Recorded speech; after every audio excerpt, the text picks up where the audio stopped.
नमस्कार, मैं दौलत शर्मा और आप देख रहे हैं यूआईपी न्यूज। एक बड़ी खबर आप लोगों के लिए है कि अब ईपीएस पेंशन में 2000 की बढ़ोतरी होगी। ये बड़ी खबर है, पूरी खबर आपको विस्तार से बताता हूं, लेकिन ये मैं नहीं दे रहा, ये खबर किसने छापी है वो भी बताता हूं। नव भारत टाइम्स जो न्यूज़पेपर है उसने एक खबर दी है। फटाफट खबरों में उनकी एक छोटी सी, एक कहा जाए सब लाइन या छोटी हेडलाइन उन्होंने दी है। उसमें लिखा है, सबसे बड़ी जो हेडलाइन है कि ईपीएस पेंशन में होगी 2000 तक की बढ़ोतरी। पूरी खबर बताऊं आपको कि केंद्र सरकार कर्मचारी पेंशन योजना यानी ईपीएस के तहत मिलने वाली न्यूनतम पेंशन को 1000 रुपए से बढ़ाकर 3000 रुपए करने वाली है। ये बढ़ोतरी अगले कुछ महीनों में लागू हो सकती है। सरकारी सूत्रों से मिली ये जानकारी।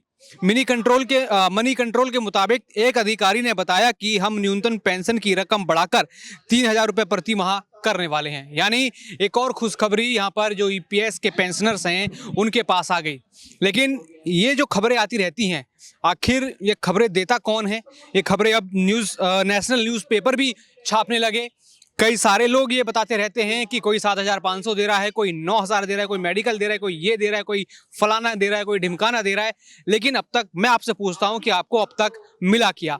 ये जो हेडलाइन आई उसके बाद आपको क्या उम्मीद है? मनोज जी आज मेरे साथ हैं, उनसे भी कई सारे सवाल पूछूंगा। वो तो कैसे पता नहीं चीजों को नकारते रहते हैं कि अब नेशनल न्यूज़पेपर में खबर आ चुकी है। यानी कितनी बड़ी बात है कि नव भारत टाइम्स जैसा न्यूज़पेपर आपकी खुशखबरी ये छाप रहा है, आपके काम की खबर छाप रहा है, फिर भी लोग इसको नकार रहे हैं। आखिर क्यों नकार रहे हैं? क्यों इसको एक तरीके से खुशखबरी नहीं बल्कि मजाक के रूप में देख रहे हैं? ये आज जानेंगे, क्योंकि इसके पीछे कई सारे लोगों के इमोशन जुड़े हुए हैं। कई लोग उस 1000 रुपए में गुजारा कर रहे हैं कि जो एक व्यक्ति का पूरे दिन का, या कह लीजिए अब तो आधे दिन का खर्चा ही किसी व्यक्ति का 1000 रुपए होता है, और वहां एक बुजुर्ग को पूरे महीने के 1000 रुपए मिलते हैं। तो सोचिए कि उनकी क्या हालत होती होगी, किस तरीके से, किस पीड़ा में वो होंगे, वो किस मानसिक पीड़ा, वो शारीरिक पीड़ा में तो है ही। वो बुजुर्ग हैं, उनको पहले ही सरकार ने बेकार कर दिया, पहले ही सरकार ने कह दिया तुम हमारे काम के नहीं हो, अब तुम यहाँ से निकलो। लेकिन अब किस तरीके से वो मानसिक पीड़ा में है ये आप लोग खुद भी जानते हैं, और जो लोग नहीं जानते वो सोचिए कि जिस व्यक्ति को पूरे महीने के 1000 रुपए मिलते हैं वो किस तरीके से अपना खुद का भी गुजारा करता होगा, ये सोचने वाली बात है। लेकिन ये खबर कहीं ना कहीं चेहरे पर एक मुस्कान ला सकती है मनोज जी। लेकिन आप क्या कहेंगे इस खबर के बारे में? तो नेशनल न्यूज़पेपर ने छापी है, एनबीटी नव भारत टाइम्स ऐसी खबरें छाप रहा है। मैं सबसे पहले दौलत भाई आपको कहूँगा बहुत बहुत शुक्रिया आपका कि आप बड़ी मेहनत कर रहे हैं और लगातार ऐसी चीज़ें निकाल कर ला रहे हैं, ऐसी खबरें निकाल कर ला रहे हैं जो कहीं छोटे से ही कॉलम में भी पड़ी हो तो बड़ी उम्मीद की किरण दिखती है, और उम्मीद की किरण लोगों में जगाती है कि भाई कुछ होगा 3000 होगा, 7500 होगा, 10,000 होगा। लेकिन मैं आपसे एक बार फिर निवेदन करना चाहता हूँ, आप अपना मोबाइल निकालिए और एक बार फिर से जरा खबर पढ़िए, और फिर मैं बताऊंगा इस खबर का असली मतलब है क्या। इसमें तो कोई क्वेश्चन मार्क हो नहीं सकता। नेशनल न्यूज़पेपर नव भारत टाइम्स का तो नाम सुना होगा। हाँ हाँ बिल्कुल सुना है सर, उन्होंने छापी है। मैं आप शायद पहली बार पढ़ रहे हैं। मैं इससे पहले टाइम्स ऑफ इंडिया ने किया है, उससे पहले लल्लन टॉप न्यूज ने दिया है, एबीपी न्यूज पे आया है, एनडीटीवी पे आया, बहुत बार ये चीजें आई हैं। तो मैं एक बार आपसे फिर अनुरोध करता हूं कि ये कोई नई बात नहीं है कि एनबीटी ने कर दिया, इससे पहले भी बहुत सारी, टाइम्स ऑफ इंडिया बहुत बड़ा है, उस पर भी खबरें आई हैं। तो एक बार फिर खबर पढ़िए, फिर मैं इस खबर का आपको एक्सप्लेन करूंगा कि यह खबर है क्या। दोबारा ये खबर पढ़ता हूँ, पढ़ दीजिए। देखिए जो ये खबर है कि ईपीएस पेंशन में होगी 2000 की बढ़ोतरी। न्यूज़पेपर का नाम बता दूं, नव भारत टाइम्स में, आप मेरे फोन में भी देख सकते हैं कि नव भारत टाइम्स ने पढ़िए पूरा। उसके आगे देखिए इसमें लिखा है केंद्र सरकार, उसके आगे एक निशान और है। हाँ, निशान एक्सक्लेमेशन मार्क, जो खबर एंड करने के लिए है। मैं आगे बताता हूँ आपको कि केंद्र सरकार कर्मचारी पेंशन योजना ब्रैकेट में ईपीएस के तहत मिलने वाली न्यूनतम पेंशन को 1000 रुपए से बढ़ाकर 3000 रुपए सरकार करने वाली है। ये बढ़ोतरी अगले कुछ महीनों में लागू हो सकती है, सरकारी सूत्रों से ये जानकारी मिली है। रुक जाइए हाँ आगे मैं बोलूंगा। हाँ। सरकारी सूत्रों से ये जानकारी मिली है। हमारे पास बड़ी ताकत होती है मीडिया के पास सूत्र की। हमें कोई खबर चलानी है तो हम उसको डायरेक्ट ये नहीं कहते कि वित्त मंत्रालय से जानकारी मिली है, हम ये नहीं कह रहे हैं ईपीएफओ से जानकारी मिली है, हम ये नहीं कह रहे कि श्रम मंत्रालय से जानकारी मिली है, हम ये नहीं कह रहे मोदी जी ने ये जानकारी दी है। हमारे सूत्र जानकारी दे रहे हैं। सूत्र यानी खुफिया सूत्र समझ लो या हमारे जासूस समझ लो। वो तुम्हें क्यों जानकारी देगा भाई? सूत्र जानकारी देने का मतलब ये खबरें प्लांट कराई जाती हैं, बड़े बड़े संगठनों द्वारा प्लांट कराई जाती हैं। ये खबरें क्या करते हैं, रिपोर्टर्स को थोड़ा सा मैनेज करते हैं और रिपोर्टर को मैनेज करके यार हम इस खबर के बाद है ना अपना मजमा जमाएंगे और जाके कहेंगे देखिए हम सरकार काम कर रही है। तो लोगों में उम्मीद जगाने के लिए और अपने आप को बचाने के लिए भी, अपने आप को कैसे बचाएंगे कि भाई हमने सूत्र कहा था, सूत्र गलत भी हो सकते हैं, सही भी हो सकते हैं। ये कोई खबर नहीं है, ये सिर्फ एक अजम्पशन है, एक तरह का आइडिया है, एक तरह का वो है, अपने आइडिया को, अपने विचार को किसी सूत्र के माध्यम से सत्यापित करने की विधि है। मीडिया में ये काम बहुत होता है कि और कोई उससे पूछ नहीं सकता, कोर्ट भी नहीं पूछ सकता ये सूत्र तुम्हारा कहाँ से आया है। जब भी आपके यहाँ सूत्र लगा हो ना, आप उस खबर पे तो कतई विश्वास मत करो। जहां पे ये कह दे कि सूत्रों के द्वारा जानकारी है, वहां पे 99% वो खबर गलत होगी। मैं इसलिए कह रहा हूं कि अक्सर जो एवरेज निकला है इन सूत्रों वाली खबरों का, उसमें 1% खबर सही होती है, 99% ये कुछ और ही निकलता है कि खोदा पहाड़ निकली चुई। 1% भी क्या सही है? 1% तो देखिए प्रोबेबिलिटी तो कहीं भी है, एक अंदाजा लगा रहे हो आप, 1% ठीक हो सकती है कोई भी चीज, लेकिन 99% का मतलब मैं जानबूझ के कह रहा हूं ये बड़ी बात कि ये जो खबरें प्लांट की जा रही है, टाइम्स ऑफ इंडिया में भी प्लांट की गई, ये इकोनॉमिक्स टाइम्स में भी प्लांट की गई। मुझे ये भी अंदर की बात पता है कि कुछ संगठन भी ये प्लांट करवाते हैं। छोटी सी खबर क्यों आ रही है? ये कोई छोटी खबर है? देश के 80 लाख पेंशनर्स के लिए 4 लाइनें तुमने लिख दी और उस लाइनों का कितना बेजा इस्तेमाल होगा पेंशनर को भ्रमित करने के लिए, आंदोलन बनाने के लिए, उनसे फंड इकट्ठा करने के लिए, उनसे कहना तुम्हारा काम हो रहा है, तुम्हारा काम हो रहा है। ये खबर वैसी खबर है जैसे हम मोदी से मिलाए, हम वित्त मंत्री से मिलाए, हम श्रम मंत्री से मिलाए, उन्होंने आश्वासन दे दिया। ये कुछ नहीं है, ये सेम स्ट्रेटजी है। ऐसी खबरें सिर्फ भ्रमित करने के लिए होती है। मैं खबर तब मानूंगा जब वित्त मंत्रालय ने कहा है कि 3 महीने में आपकी पेंशन बढ़ा देंगे, श्रम मंत्रालय ने कहा है कि 2 महीने में आपकी पेंशन बना देंगे, आपके प्रधानमंत्री ने कहा है कि हम, जैसे प्रधानमंत्री जी ने अभी पहलगाम पे कहा ना, ऐसा जवाब मिलेगा, करारा जवाब मिलेगा और सेना को हमने अथॉरिटी दे दी है। प्रधानमंत्री जी कह दें आके, मैं मान लूंगा। और मेरे मानने या जानने से नहीं होता, ये सूत्र कह रहे हैं। और इतना छोटा सा क्यों? क्योंकि ये फेस सेविंग करते हैं। ये सारे अखबार पेंशनर के साथ भद्दा मजाक कर रहे हैं, गंदा मजाक कर रहे हैं। और मैं बार बार कह रहा हूं कि आप ये बार बार ये, अभी आप समझते हैं यूट्यूबर ही ये खबर बनाता है, खुशखबरी। देखो, यूट्यूबर की कम जिम्मेवारी होती है, उसके पास कम कानून लागू हो रहे हैं, उसके लिए इतने रूल्स एंड रेगुलेशन नहीं है। वो बना देगा सीधी खबर के 7,500 मिलेंगे, तो उसके लिए कोई रूल्स रेगुलेशंस नहीं है। लेकिन ये जो प्रिंट मीडिया है ना, ये बड़ा ऑथेंटिक माना जाता है, तो इनके पास भी उसको बचने का तरीका है। खबर तो ये चलाएंगे, लेकिन बीच में घुसेड़ देंगे सूत्र घुसेड़ दिया तो ये भी बच गए। जब भी सूत्र आ जाए किसी चीज में, समझ लो कि ये खबर डाबाडोल है, ये खबर प्लांटेड है। भाई सूत्र में क्यों दे रहे हो? उस अफसर में, जिस अफसर ने कहा उस अफसर का नाम बताओ। वो अफसर अगर तुमको लीकेज कर रहा है खबर, तो सरकार क्या एक्शन लेगी? इसकी तो सीबीआई जांच होनी चाहिए। इसकी तो सीबीआई जांच होनी चाहिए कि कौन सूत्र है जो देता रहता है खबर और वो खबर निकलती नहीं है, ये छापते रहते हैं। ये लोगों में परसेप्शन बनाने के लिए, लोगों में एक वो बनाने के लिए भाई साहब। और 3,000 इसलिए कह रहे हैं ये कि क्या पता सरकार देखना चाहती है इस पर कितनी सरगर्मी होगी, कौन सा संगठन उठ के आएगा, कोई संगठन इस पे बात करेगा। ये बातचीत चलती रहेगी। मतलब हम 3,000 कहेंगे, तुम 5,000 कह देना, वो 7,500 कहेगा, वो 9,000 कहेगा, मैं 10,000 कहूंगा। फिर इसमें ही घूमते रहेंगे, घूम के 5 साल निकल जाएंगे, 10 साल निकल जाएंगे, मर खप के लोग चले जाएंगे। ये लूट मार ऐसे ही चलती रहेगी, मुद्दा वहीं का वहीं पड़ा रहेगा, कुछ नहीं होगा। होगा तब जब आप कुछ कॉन्क्रीट करोगे, होगा तब जब इन खबरों को बॉयकॉट करोगे, होगा तब जब आप खबरों में अंतर करना समझ आएगा, होगा तब जब आप सीधा आप समझ पाओगे कि कौन सी खबर ठीक है और कौन सी गलत है। अगर प्रिंट मीडिया में कोई खबर सूत्रों के माध्यम से आती है तो मैं कहता हूं बिल्कुल भरोसा मत करो, बिल्कुल भरोसा मत करो। कोई भी अखबार हो, बड़े से बड़ा अखबार हो, ठीक है, कभी भरोसा मत करो प्रिंट। ये खबर आती किस लिए? ये खबर आती है, ये बेसिकली क्या है कि कुछ रिपोर्टर्स ऐसे हैं, वो कहते हैं अरे हमारी भी खबर लगा दो। सर कैसे लगानी है? अरे लगा दो ना, 3,000 लगा दो। किसी संगठन ने बोला, कह रहे सर लग नहीं सकती। अरे सूत्रों के जरिए लगा दो। सूत्र कहाँ है कि हम ही तो बता रहे हैं तुमको, हमें किसी अफसर ने कहा है, उसको किसी नेता ने। ये नेता लोग लगवाते हैं खबर, जो EPS 95 के नेतागण है ना, ये इनकी सेटिंग होती है।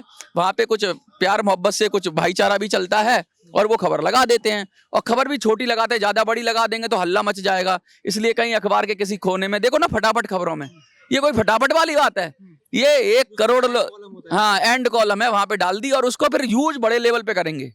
अभी कुछ यूट्यूबर इस पे वीडियो बनाएंगे, हो गया खुलासा, मिल गई 3000 पेंशन, अब हो जाएगी 3000 पेंशन, फिर उस पर भी लड़ाई चल जाएगी, 3000 क्यों होगी, 7500 होगी। हम नहीं मानते इस खबर को, हम सरकार से कह रहे हैं, सरकार तो 3000 बढ़ाना चाहती थी, हमने रोक दी, हम 7500 करवाएंगे। तो ये नियम मतलब खिचड़ी पका देते हैं, चावल लेके खिचड़ी पका देते हैं। 3500 की बात करेंगे, फिर 7500 की बात करेंगे, कह रहे 3000 तो वो दे रहे थे, हमने 3000 से, हमने कहा भाई 3000 में कैसे गुजारा होगा, हम 7500 ले रहे हैं, इसलिए 3000 सरकार ने होल्ड कर लिया। कहने का मतलब ये है कि भाई साहब ना मिला ना दिया, और खाम खा की चर्चा और खर्चा लगातार करते रहो, मत्था खराब हो जाता है मुझे। सूत्र क्यों कह रहे हो भाई? लल्लन टॉप जैसा आज से अभी इलेक्शन से पहले, जब मोदी सरकार का इलेक्शन आ रहा था, उससे पहले, बजट से पहले वो खबर ऐसा लग रहा है कि अब सरकार प्राइवेट सेक्टर कर्मचारियों की हो जाएगी बल्ले बल्ले। ठीक है, बड़े बड़े जो इकोनॉमिक टाइम्स या क्या बोलते हैं ऐसे अखबार, मैं नाम तो शायद मैं नहीं बता पा रहा हूं, लेकिन मैंने पढ़ी है, मेरे दिमाग से निकल गया कि बड़े बड़े अखबारों में ऐसा प्रेडिक्शन आता है और बाद में सूत्र लिख दिया जाता है। तो ये सूत्र कौन है, कहां से आता है, किधर जाता है, किस कुएं में से निकलता है और किस तालाब में डूब जाता है, ये खबर आएगी और चली जाएगी। हम वहीं के वहीं खड़े हैं, पेंशनर वहीं के वहीं खड़े हैं। मैं बार बार कह रहा हूं भैया, खड़े हो जाओ, सजग हो जाओ, इन चक्करों में ना पड़ो, ना तो अखबारों के चक्कर में पड़ो। ठीक है, अगर अखबार होता है तो सीधा सीधा खबर पढ़ो, जो भी घुमा के बात कर रहा है उसकी बात मत मानो, ना किसी नेता के चक्कर में पड़ो। अब तुमको कानून बनाने की बात करनी पड़ेगी, पेंशनर के लिए रूल्स एंड रेगुलेशन बनाने की बात करनी पड़ेगी। ईपीएस 95 का समूल विनाश कर दो, समूल इसको तो ठोक पीट के ना इसको समतल कर दो, क्योंकि इसमें बराबर लुटते ही जा रहे हैं और नए नए लोग जोड़ते जा रहे हैं, क्योंकि ये तो एक कामधेनु गाय हो गई है, तो सरकार के लिए दूध देने वाली मशीन हो गई है। ये तो लगातार लोग लूटे जा रहे हैं इसके बहाने, ईपीएस 95 के बहाने। और आप लगातार देखिए, ऐसा माहौल चल रहा है देश के अंदर। अभी जातिगत जनगणना की बात हो रही थी, ठीक है, अब उसके बाद पहलगांव की बात चल रही थी। तो सरकार मतलब ऐसे मुद्दे भी सेंसिटिव मुद्दे हैं, और इसके बीच में ईपीएस 95 की तो इतनी पुरानी बात हो रही है, इतनी देर से लोग लगे हुए हैं, इतना मतलब संघर्ष कर रहे हैं। कौन एक बार भी उठा नेशनल मीडिया पे बात? क्या अभी तक तो मोदी जी कहते थे कि जातिगत जनगणना, जात पात में मत बंटो, अब जातिगत जनगणना कराना अचानक उठे आके करने लगे। क्यों करने लगे? क्योंकि जब तक आपका मुद्दा राष्ट्रीय मुद्दा नहीं बनेगा, जब तक आपका नेशनल मुद्दा, अब अन्य मुद्दों पे वोट देते रहोगे, जब तक उनको पता लगेगा कि ये भाई पेंशन के मुद्दे पे भी वोट पड़ सकता है, मैं बार बार कहता हूं, तभी देश के अंदर चर्चा करना शुरू कर देंगे। ये छोटे मोटे छुटवैया नेताओं की दुकान चल रही है अभी, इनको चलने दो, ये बेवकूफ बनाते रहेंगे। थोड़े से अखबार भी मैनेज कर लिए हैं इन्होंने, मैनेज ही कहूंगा मैं, तब सूत्र तो मैनेज ही होता है, मैनेजमेंट सीख रहे हैं, ये राजनीति नहीं कर रहे। अब देखो 9 से हो रही है, बस ये मैनेजमेंट सीख रहे हैं। अब यूट्यूबर से आगे निकल गया है मामला। क्या अगर यूट्यूबर पे तो लोगों ने भरोसा करना बंद कर दिया है। भाई साहब, मुझ पर भी भरोसा मत करो, मैं तो कहता हूँ यूट्यूबरों ने इतना गंद पेला है यूट्यूबरों ने, कुछ व्यूज के लिए। कल तक बढ़ जाएगी पेंशन, परसों बढ़ जाएगी पेंशन, वित्त मंत्रालय से, हाँ वित्त मंत्रालय से आया संदेश, आपके अकाउंट में गिरेंगे इतने सारे पैसे। अकाउंट चेक करिए अपना, वे ऐसी तैसी यूट्यूबरों की। मैं भी यूट्यूबर हूँ, लेकिन मैं बोल रहा हूँ ऐसे यूट्यूबरों की जिन्होंने इस तरह से गंद मचाया। अब इन्होंने कहा यार यूट्यूबरों को जब इतना पॉपुलर मिल गए, तो अब कह रहे हैं यूट्यूबर की तो कोई सुन नहीं रहा। लोगों ने चैनल देखना बंद कर दिए यूट्यूबर्स के। उनने कहा यार वही बकवास, वही एक शब्द होता है रोना, आगे का शब्द नहीं बोलूंगा भाई, हाँ आर रोना, वही बराबर कर रहे हो तुम, कब तक करते रहोगे यार। तो अब यूट्यूबर से तो लोग, और नेता ही आते थे, ये नेता जो ईपीएस 95 के नेता किसी चैनल पे आते थे, नेताजी संदेश देते थे, और पूरा इन्होंने संगठन बना लिया पूरे देश के अंदर। ये फेक संगठन, हाँ पूरा नाम तो शोक संगठन हो गया, पता नहीं, नाम तो पता नहीं, नहीं ठीक है, वो अलग विषय है, हम किसी व्यक्तिगत नहीं जाते कौन सा संगठन है, दुख है या सुख है हमें नहीं पता। लेकिन हम कह रहे हैं ये इस तरह से संगठन बना लिए यूट्यूबर्स हैं। अब इन्होंने कहा यार यूट्यूबर की बात नहीं करते, क्या करो, अब प्रिंट मीडिया में छपवाना शुरू करो। तो प्रिंट मीडिया भी कहती है भैया आओ, उनका थोड़ा मुंह बड़ा है, यूट्यूबर का मुंह थोड़ा छोटा होता है, प्रिंट मीडिया का थोड़ा बड़ा होता है, उनको बड़ा माल चाहिए, तो वो भी छाप देते हैं सूत्र से।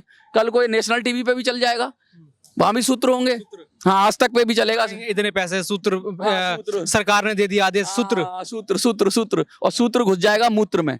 यही हो रहा है, सूत्र यानी मलमूत्र। सूत्र की कोई वैल्यू नहीं है, और कोई कोर्ट नहीं पूछ सकता भाई साहब किस सूत्र से चला है। मीडिया का एक ब्रह्मास्त्र है, हथियार है, इससे बचो आप। मैं आपसे कहना चाहता हूं कि आप जाग जाओ, इन चक्करों में ना पड़ो, क्योंकि ये बार बार आपको उम्मीद देकर ये रोज मारते हैं, ये आपको रोज वहां पे पटक पटक के मारते हैं आपको, और फिर आप कहते हो 3,000 ही मिल जाए। बुढ़े बुजुर्ग हैं वो कहते हैं यार 1,000 है, चल 3,000 मिल जाएगा, कुछ तो मिलेगा। कुछ नहीं मिल रहा है और ना कुछ मिलने वाला है जब तक कि ये लोग 1 करोड़ लोग एक साथ, और 7 करोड़ बोलता हूँ मैं तो, 7 करोड़ लोग जब तक जागेंगे नहीं, वो मुद्दा समझेंगे नहीं, उनमें जब जन जागरण नहीं होगा, और इन नेताओं के चक्कर में से हटेंगे नहीं। इन नेताओं की दुकान चल रही है और कुछ नहीं हो रहा। मैं बार बार कहता हूँ, कुछ लोग कहते हैं यार तुम तो बहुत बड़ा क्रिटिक करते हो, कड़वा बोलते हो, एक आध दो टटपूजी आ जाते हैं, वो कहते हैं तुम्हारी जरूरत नहीं कमेंट में। अरे तो तुम्हारे लिए कौन सा मैं वीडियो बना रहा हूँ? जिनको जरूरत नहीं है ना देखें, मैं तो स्ट्रेट फॉरवर्ड करता हूँ, जिनको जरूरत नहीं ना देखें। मैं तो वैसे भी अब EPS 95 पे कम वीडियो बना रहा हूँ, क्योंकि मैं फालतू की, अब आप आ गए तो मैंने बात कर ली आपसे, फालतू की खबरों के पीछे। ये खबर हमारे लिए भी सरप्राइजिंग थी। हमें भी जानना था कि इन खबर के पीछे सच क्या है। जो उस कैमरे के पीछे लोग देख रहे हैं हमारी वीडियो अभी, उनको भी जानना था कि इसके पीछे सच क्या है। क्योंकि देखिए, अच्छी खबर तो सब दे रहे हैं, लेकिन सच्ची खबर देने की भी जिम्मेदारी किसी की होनी चाहिए। ये खबर नहीं है, ये अजम्पशन है, ये अजम्पशन है, ये सूत्र के द्वारा की गई प्रिडिक्शन है, ये भविष्यवाणी है। जैसे यही बात मानकर, शास्त्र है ये। मैं कह रहा हूँ यही बात मानकर कई बुजुर्ग भरोसे बैठ जाते सरकार के, कह रहे बैठ जाओ आराम से, अब तो हो गया, 3 महीने में हो जाएगा। हाँ। लेकिन उनको सही जानकारी देना भी तो हमारा फर्ज बनता है। ये ज्योतिष है, ये कुछ नहीं है, ये ज्योतिष है, और ज्योतिष तो ज्योतिष होता है भैया। वो तुम्हारा हाथ देख के बता रहा है कि तुमको 3 महीने में पेंशन मिल जाएगी। अरे भैया, इन सब से राम राम करो, इन सब से दुआ सलाम करो, इन सब का पीछा छोड़ो, और जब तक आप क्लियर कट यस या नो में नहीं सीखोगे, अपने लिए लड़ोगे नहीं। और मैं कोशिश कर रहा हूँ, देखो मैं बहुत कमजोर हूँ, मैंने अभी एक ऐप भी बनाई थी, मैंने कहा था बहुत सारे लोगों ने नहीं किया, बहुत सारे लोग चलाना भी नहीं जानते ऐप। अब मैं क्या करूँ बताओ, मैं तो जितना कर सकता हूँ कर रहा हूँ और संघर्ष कर रहा हूँ, लेकिन मेरा मन बड़ा दुखता है, मेरा दिल में तकलीफ होती है कि भाई इन बुजुर्गों को कैसे। और बीच में कोई ऐसी घटना हो जाती है, अभी पहलगांव की घटना हो गई, तो ये और इतनी बड़ी घटना है कि भाई अब ऐसा लगता है कि बुजुर्ग बच्चे मर रहे हैं या देशवासी मर रहे हैं, तो बुजुर्गों का मुद्दा फिर थोड़ा सा पीछे हो जाता है। मैं भी मेरे भी प्रायोरिटी में थोड़ा पीछे हो जाता है, लेकिन थोड़ी समय के लिए होता है, वो तो सदा के लिए बुजुर्गों की तो बात मैं उठा ही रहा हूँ, लेकिन थोड़े समय के लिए मैं भी दूसरे देश के भी देखो और चलना चाहता हूँ। और मैं लोगों से कहना चाहता हूँ, देखिए मेरा भी रोजगार है। बहुत सारे लोग कहते हैं तुम तो EPS 95 की वीडियो बनाते रहा करो। देखिए मैं अपना काम करता हूँ जिससे मेरी जीविका चलती है, ठीक है, और मेरा काम है कि मैं सबके साथ न्याय करूँ। कोई आता है और कहता है कि भाई हमारी वीडियो हमारा विषय है, तो ऐसा नहीं है कि मैं अब EPS 95 के लिए बाउंड हो गया हूँ, लेकिन मैं हृदय से साथ हूँ, मैं आपके लिए काम कर रहा हूँ। लेकिन आप कुछ लोग रिस्ट्रिक्ट करते हैं कि EPS 95 की ही बात करो, ये बात गलत है। आपको भी सिर्फ अपनी ही नहीं देखनी चाहिए, आपको भी देश में क्या हो रहा है सब खबरें सुननी चाहिए सारे चैनल में। अब आप अपनी अपनी वीडियो तो देख लेते हो और दूसरी वीडियो बनाते हैं, वो भी देश के महत्वपूर्ण मुद्दे हैं। आपके चैनल पे बहुत सारे मुद्दे आते हैं, मैं सबसे अपील करूंगा कि आप सारे मुद्दे देखा करिए और थोड़ी सोच विस्तृत करिए, आप अपना पर्सपेक्टिव बड़ा करिए, और ऐसा नहीं पेंशन तक ही मत सोचिए, देश में और क्या हो रहा है हम वो भी खबरें देते हैं, आप उसको देखिए, उसको सुनिए, और फिर आप उन पर भी अपनी राय दीजिए। बेशक आप EPS 95 के व्यूअर हैं, आप बेशक पेंशन के व्यूअर हैं, लेकिन पेंशन और भी गम है जमाने में मोहब्बत के सिवा। आप पेंशन की वीडियो देखिए, लेकिन और भी वीडियो हम लोग डालते हैं, बहुत अच्छी वीडियो डालते हैं, और आपको वो मतलब नॉलेज देंगी, आपको वो ज्ञान देंगी, आपका पर्सपेक्टिव बड़ा करेंगी, आपकी सोचने की क्षमता को मुझे लगता है और विस्तृत करेंगी, और आप उसमें कमेंट भी दे सकते हैं जिससे हमें भी ज्ञान मिलेगा। तो मैं तो ये चाहता हूं कि सारी वीडियो आप देखिए, तरह तरह की हम अलग अलग मैटर पे वीडियो बनाते हैं, वो देखिए और देखकर अपना कमेंट में लिखिए आप क्या सोचते हैं उस मुद्दे के बारे में। क्योंकि एक आदमी एक ही सब्जी कब तक खाएगा, एक ही दाल कब तक खाएगा? आप ही लोग देखिए ना, तो दिन रात अगर देखेंगे तो आप बीमार हो जाएंगे EPS 95, क्योंकि फेक वीडियो चल रही है। इतना खबर है नहीं EPS 95 की जितनी खबरें बनाई जा रही हैं। ये जो खबरें बनाई जा रही है, इससे आपको एडिक्शन लग जाएगा। जैसे शराबी को एक लत हो जाती है, रोज शाम को एक खबर ही देखनी है, EPS पे ही देखनी है, तब क्या करेंगे भाई? खबर ही नहीं है तो क्या देखोगे? तो ऐसा नहीं, ऐसा मत करिए, अपने आप को इस तरह का मत बनाइए कि रोज आपको एक खबर चाहिए। जब जब खबर होगी हम कोशिश करेंगे तब देंगे, और अच्छी खबर देंगे। लेकिन मैं आपसे उम्मीद करता हूं कि आप कमेंट जरूर करिए, अपनी राय जरूर रखिए। जो खराब लोग हैं, जो हमसे नफरत करते हैं, वो तो लिखने के लिए आ जाते हैं कमेंट में, वो तो कमेंट लिखते हैं, वो रेगुलर व्यूअर हैं हमारे। लेकिन जो हमारे समर्थक हैं वो पता नहीं कहाँ से हो गए हैं। आप भी लिखिए हमारे बारे में, अच्छा लिखिए। जब खराब लोग लिखने वाले खराब लिखने की कोशिश करते हैं तो 2 ही कमेंट आ रहे हैं। अगर 2000 लोग देख रहे हैं, 5000 लोग देख रहे हैं, 10,000 लिख रहे हैं, 10 कमेंट आ रहे हैं, उसमें से 2 लोग खराब बोल रहे हैं, तो 10,000 लोग तो देख रहे हैं उसको, उनकी प्रतिक्रिया क्या है? हमें कैसे पता चलेगा कि वो अगर वो चुप है तो इसका मतलब वो हमारे साथ है? तो इन नेगेटिव लोगों को जवाब कौन देगा? इससे हमारा भी मनोबल डाउन होता है। ये जो बदतमीज लोग आ जाते हैं, उल्टा सीधा बोलते हैं, इनसे हमारा भी मनोबल डाउन होता है। हम तो आपके लिए लड़ ही रहे हैं और सच बात कर रहे हैं। इनको क्या तकलीफ होती है अगर हम इनकी एक्सपोज करते हैं? तो इनको तकलीफ क्या होती है? इनकी क्या दुकान बंद हो रही है? इनकी क्या कमाई बंद हो रही है? इनकी क्या नेतागिरी बंद हो रही है? क्या हो रहा है इनके साथ? मैं तो यही कहूंगा। बाकी आप जो कहना चाहते हैं अपने दर्शकों से कैसे? तो बिल्कुल लगातार हम यही मैसेज देना चाहते हैं कि जो भी ये खबरें हैं, जहां लिखा है हो सकता है, हो जाएगा, सूत्र की बात जहां आ जाए वहीं सतर्क हो जाएं, सजग हो जाएं कि बस बात ये है कि एक तरीके से जो आप जैसे मनोज ने कहा कि बहलाया जा रहा है, फुसलाया जा रहा है, एक तरीके से बस अपनी राजनीति लोग चमका रहे हैं। तो उस झांसे में ना आए। अच्छी खबर नहीं, लेकिन आप सच्ची खबर जरूर देखें। लगातार हम आपको ऐसी खबरों को लेकर उजागर करते रहेंगे और बताते रहेंगे कि आपके लिए क्या सही है और किस तरीके से ये अब ईपीएस वाली लड़ाई आप लोगों को लड़नी है। बाकी और भी ऐसी खबरें जानने के लिए देखते रहिए UIP न्यूज़। धन्यवाद।